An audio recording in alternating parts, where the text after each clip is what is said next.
Were you a kid of the 80s? Well, let's look at some stuff we did back in the 80s growing up that kids today just wouldn't understand.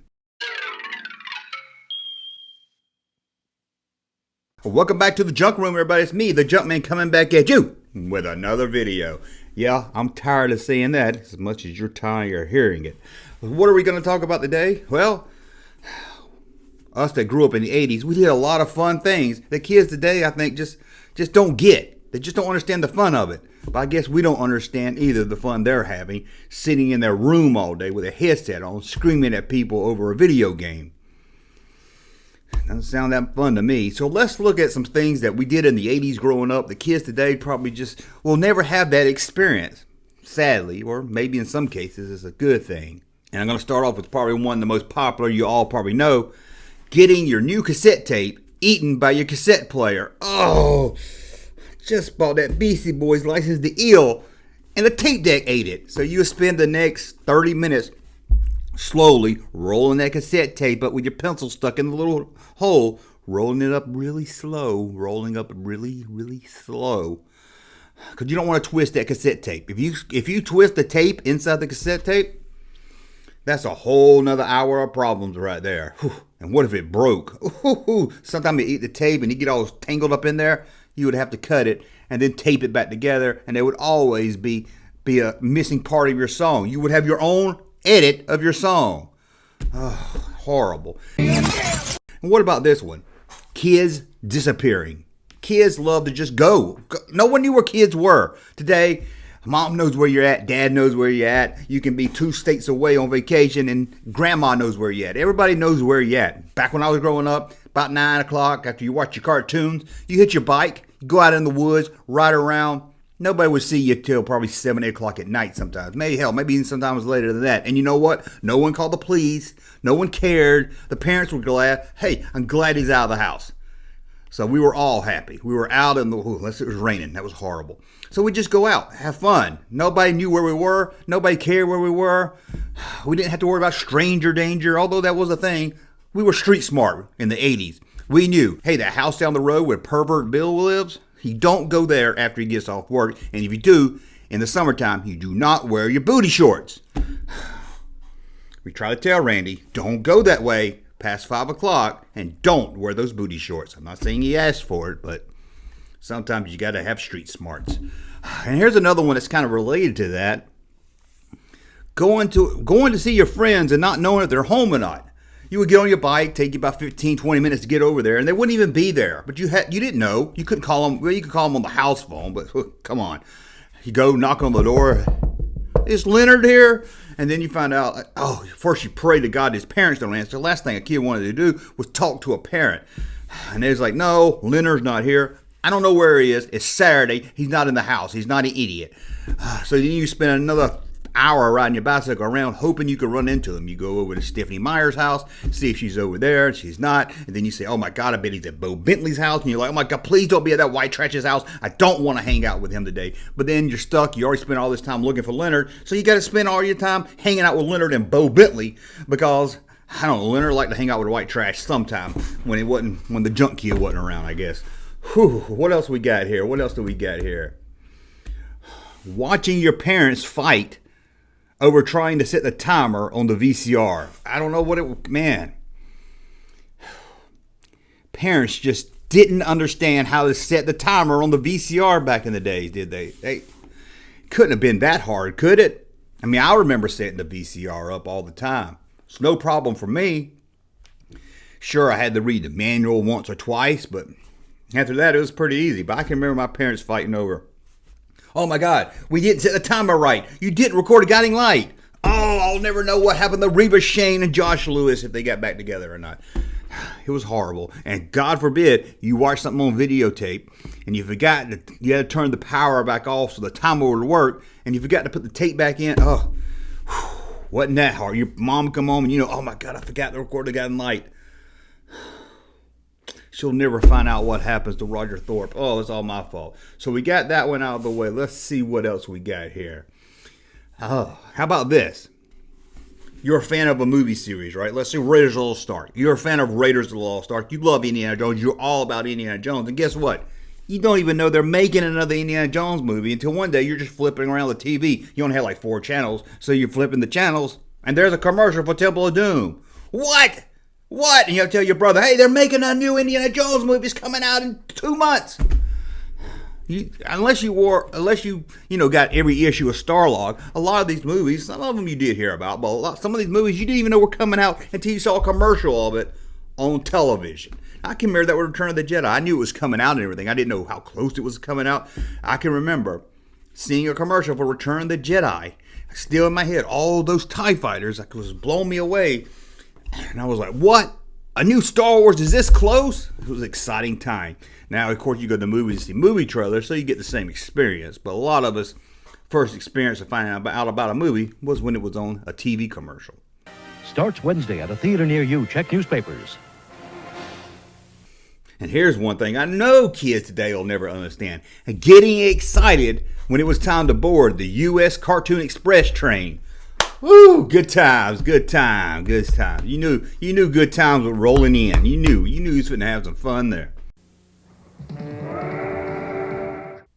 Or how about this one? Trying to do those home projects you saw Time for Timer doing. Could never get them. I could never get them.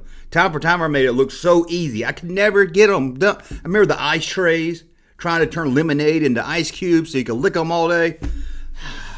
Could never get the toothpick to actually stick up like that. Time for Timer always has some good plans to do around the house. Hi, Time for Timer. How about this one? Waiting around for days to get your film back. When your family took a family vacation, your dad took the film down to the place, it would take 3 or 4 days to get the film back. He would be like, I ain't got time to go get it, so you had to wait a couple more days. You just wanted those photos to see if you looked as cool as you thought you did in your Hawaiian shirt and your Indiana Jones hat. I'm pretty sure I did look cool. Here's one I actually love doing. I know kids don't do this today. Calling the local theater. You would just get a recording and you could hear the times of the shows. I wouldn't even be planning on going to the movies. And I would just call it just so I could hear them say Return of the Jedi. And I would get all excited. I would get more excited than the first time a kid finds porn. They said it. They said Return of the Jedi. Someone else knows this movie. Oh, it's a great time. Just calling the theater, getting show times, writing them down, telling your friends this is the time we can go to the movies. Sure, you could have the newspaper, but it was more fun to call that recording. How about this one? It's test day. You get to smell the fresh memographic paper. Memograph paper. You know what I'm talking about.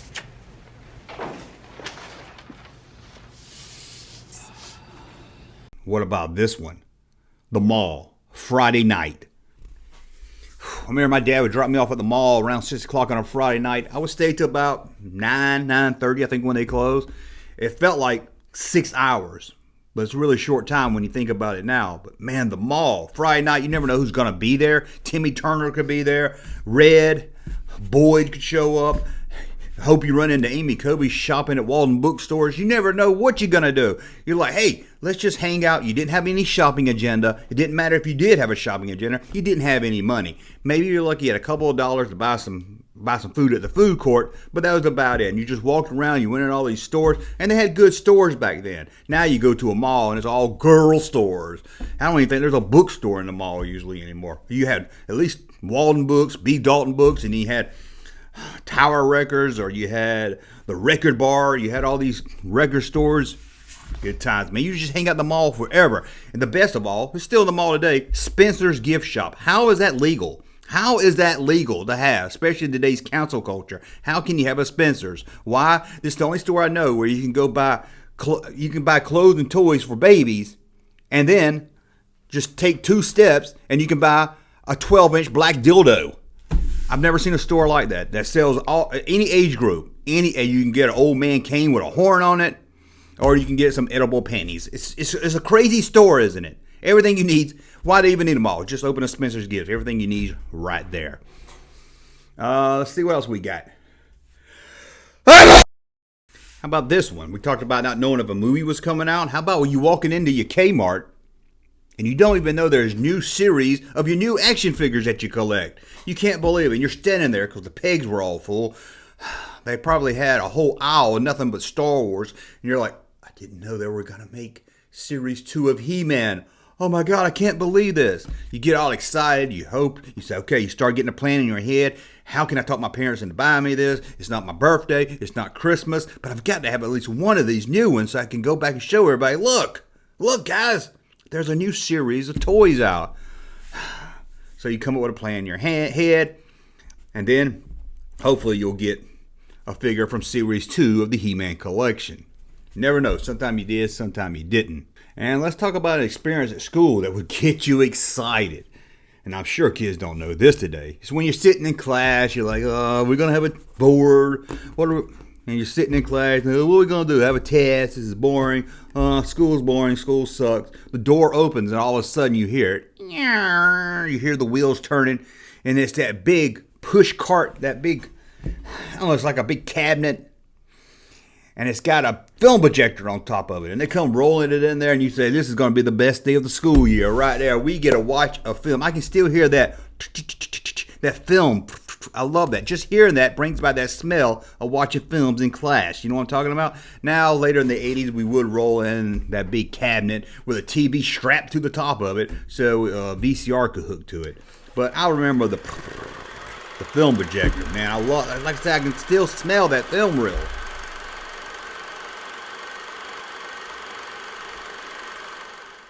How about this? That was so late at night, wasn't even that late, it's probably like 12 or 1 o'clock at the most, and there was nothing on TV. And I don't mean there was nothing on TV. I mean there was nothing on TV. You had like 3 or 4 channels, and you turned it on, and it's just static. It's just static. Just bzzz, they're here. There's nothing there. There's just static. Kids today say there's nothing on TV. Kids today have 200-something channels, and they say there's nothing on TV. Yet every one of them has something on it. Might not be something worth watching. Most of it's info commercials. But when we said there was nothing on TV, there was nothing on TV. What about this one here? You go to the record store to get the latest album from that singer or band that you love, and you know what you did? You went home, you put it on your turntable, you put it in your cassette deck, and you know what you did? You laid on your bed, sometimes you laid on the floor, and you just listened to it, track by track. When side 1 was over, flipped it over, listened to it again. Then that was over, flipped it over, and listened to the whole album again. You listened to song by song, in order. You didn't jump around. You didn't say, let me just hear the singles. You're like, oh. Master of Puppets is the greatest album ever released. And you loved it. You loved that album. You knew every song on that album. Some of them was good, some of them was bad. You didn't know just the singles, but you knew every song of that album over and over again because you listened to them. Ooh, I can remember that.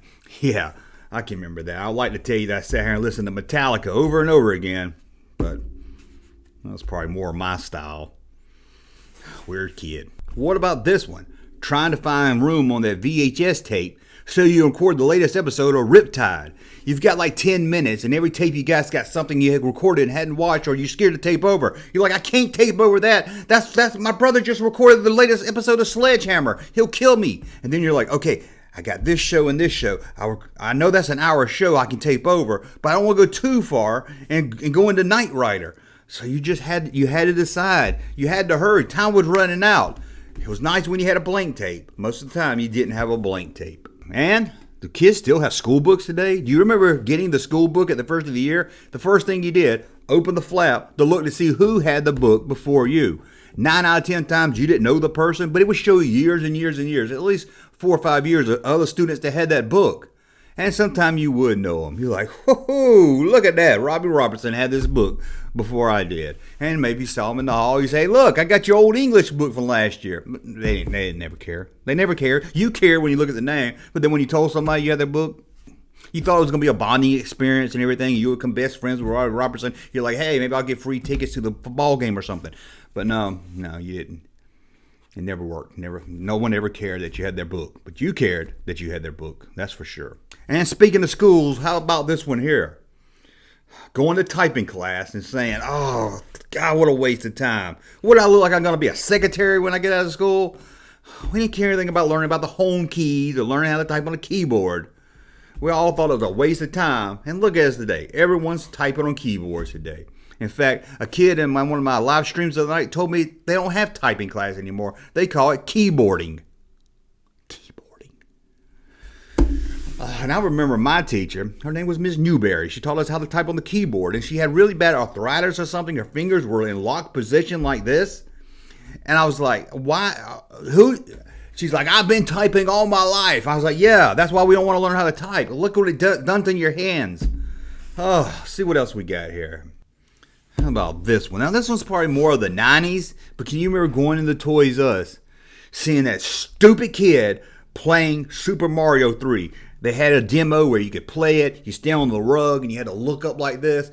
And that little fat boy just kept playing it over and over. And you're like, hey, kid, it's not your living room. Share the game. But no, you would walk around and hope, okay, maybe he's gone now. No, he's still there. His parents just dropped him off at Toys R Us. Go away, kid. We want to play some Super Mario 3 also. Hated that kid. And here's something we never had to do as a kid, but kids today have to do it. I have to do it as an adult, and that's something I never thought I would say I had to do. But I have to do it almost every day, and that's prove I'm not a robot.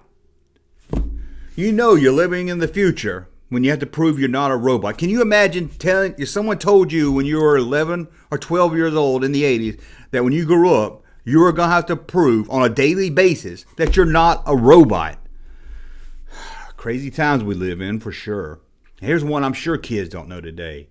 Go to a concert, pull out your cigarette lighter, light that flame because Axl Rose is about to sing November Rain, and just hold it up the whole time. It's going to burn the shit out of your thumb. I'm sure kids today, if they do it, they got their flashlight on their phone.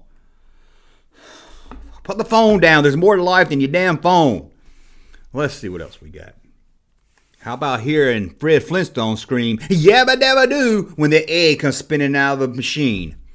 You know what I'm talking about. Don't act like you don't know what I'm talking about. You do. It's just an odd combination. Fred Flintstone spinning around, yelling yabba dabba doo, and eggs come out with prizes inside that have nothing to do with the Flintstones. It's crazy, I know, but that was the 80s. How about cars with ashtrays? Do you ever see a car with an ashtray inside of it anymore? I doubt that. Kids today even wear their seatbelts. Do you remember going with your family in a car? First, the people in the front seat never wore seatbelts either, but in the back, you could just forget it. You had a bench seat in the back, and those seatbelts were crammed down in between the seats. You couldn't even get them out if you wanted to. Nope. It was like, nope, you don't need a seatbelt. We didn't care anything about safety. And kids today, I'm sure they don't know about getting your ankles eaten up by those damn metal pedals on bicycles with the jagged teeth on it. Ow, it hurts just thinking about that now. Oh, shit, that would hurt. And then, what about trying to find a butter knife so you could hook up that little AR adapter thing to Atari to the TV so you could play Haunted House? You usually end up trying to use your fingernail but couldn't get it tight enough, and then when you're playing Atari, it's all fuzzy looking. Oh, I remember that. And I'll give you one more. The kids, I'm sure kids don't remember this. I know I do. I can't get it out of my head. That damn snobby cat, Morris. Never wanted to punch a cat in the face so bad in my life. Hated that snobby cat. 9 lives, it's what's in the dish, not the stars.